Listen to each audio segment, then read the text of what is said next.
ಕನ್ನಡ ತಾಯಿಗೆ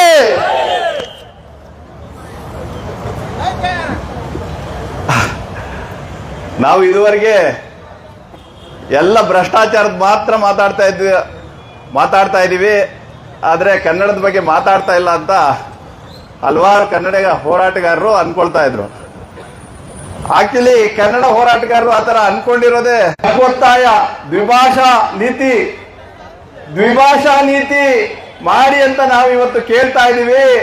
ಆದ್ರೆ ಕರ್ನಾಟಕ ರಾಷ್ಟ್ರ ಸಮಿತಿ ಪಕ್ಷ ಅಧಿಕಾರಕ್ಕೆ ಬಂದ್ರೆ ದ್ವಿಭಾಷಾ ಅಲ್ಲ ಅಣ್ಣ, ಕರ್ನಾಟಕದಲ್ಲಿ ಏಕ ಭಾಷೆ, ಒಂದೇ ಭಾಷೆ, ಕನ್ನಡ ಭಾಷೆ ಇದನ್ನ ಮಾಡುತ್ತೆ. ನಾವು ನಿಮ್ಮನ್ನ ಒಂದೇ ಭಾಷೆ, ಕನ್ನಡ ಭಾಷೆ ಆಗಿರುತ್ತೆ. ಇದನ್ನ ಹೇಳೋದಕ್ಕೆ ಎದೆ ಮುಟ್ಟಿ ಹೇಳುವಂತ ಸಮಯ ನಮಗೆ ಬರುತ್ತೆ. ಇದನ್ನ ನಾವು ಹೇಳ್ತೀವಿ. ಹೋರಾಟಗಾರರು ರಾಜಕಾರಣದಲ್ಲಿ ಪ್ರವೇಶ ಮಾಡಿ ರಾಜಕೀಯವನ್ನ ಎತ್ತಿಡಿತಾ ವಿಧಾನದ ಸೌಧದಲ್ಲಿ, ಶಕ್ತಿ ಸೌಧದಲ್ಲಿ ತಮ್ಮ ಅಧಿಕಾರವನ್ನ ಸ್ಥಾಪಿಸ್ತಾರೆ. ದೇಶದಲ್ಲಿ ಈ ಮಾತನ್ನ ಹೇಳೋದಕ್ಕೆ ನಾನು ಹೆಮ್ಮೆ ಪಡ್ತೀನಿ.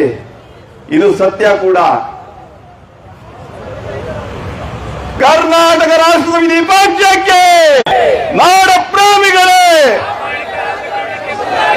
ಬಸವಣ್ಣನ ಕಲ್ಯಾಣ ಕರ್ನಾಟಕ, ಕುವೆಂಪು ಅವರ ಸರ್ವೋದಯ ಕರ್ನಾಟಕ, ಲಂಚ ಮುಕ್ತ. Thank you.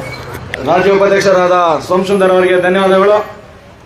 ಈ ಒಂದು ಹೋರಾಟದ